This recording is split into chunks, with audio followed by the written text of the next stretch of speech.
So right now we do have a special guest, so I want to go over to our guest set for a special interview. Youth Central's Bryce McInnes has a political analyst, Scott Mitchell, in studio with us now. Bryce? We're joined tonight by political analyst Scott Mitchell. Scott, thank you for joining us. Good to be here. I'm good, thanks. Good. So the first question I have to ask you is about COVID numbers. I know that you have been in a lot of contact with doctors. You've had some panels. Do you think that the rising COVID numbers, particularly in Oklahoma, in a state with high anti-mask sentiments, will have any effect on this election, and if so, to what degree? I don't know. We'll have to see what the exit polls say, but I will tell you this. Oklahoma's exit polling about COVID-19 will not mirror the rest of the country. COVID-19 is in the early exit polls I saw the last 15 minutes. They're just now starting to come out. COVID-19 and controlling COVID-19 outbreak is the biggest issue so far. Those exit polls will change a lot, but it's the biggest issue so far that the exit polls are finding. Scott, we talked a little bit before we started about manipulation of statistics and poll numbers. Again, with the pre-polling numbers, do you see that having any effect on the final result when the dust settles?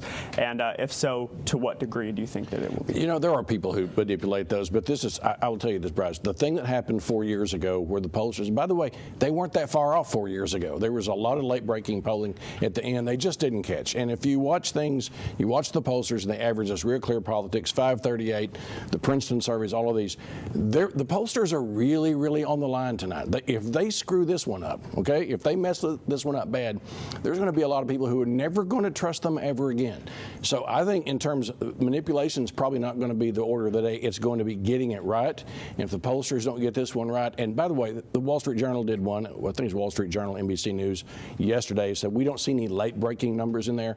So my guess would be they'll do everything they can, most of them, to not manipulate, but instead to get it right. And Scott, President Trump has been indirect, I guess you could say, about a potential peaceful transition of power in the event that Joe Biden wins the election.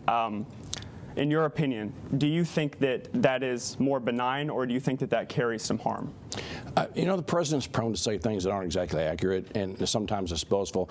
Before I walked in here, I saw where that Vice President Biden says, win, lose, or draw, I'm going to come out tonight and talk to the public.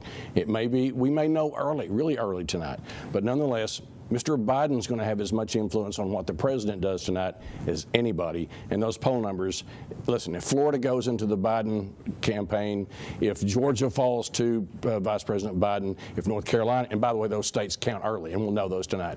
If that happens, there's not going to be any way the president can avoid saying something tonight.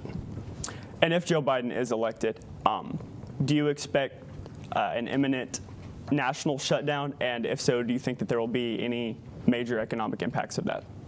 No, I don't think there will be an economic shutdown. I think what we're going to see is a lot of pressure on people to start wearing these. I mean, I think this is what's going to change.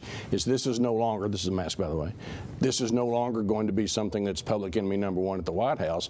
This is something the Vice President Biden has said, we're going to make this a big issue. I'm going to use that bully pulpit to try to get people to wear this because the data says, okay, maybe not the social media, data says these work. And that's what science says. That's what the Vice President says he'll do. If Vice President Biden doesn't win, I think we'll just see more of the same.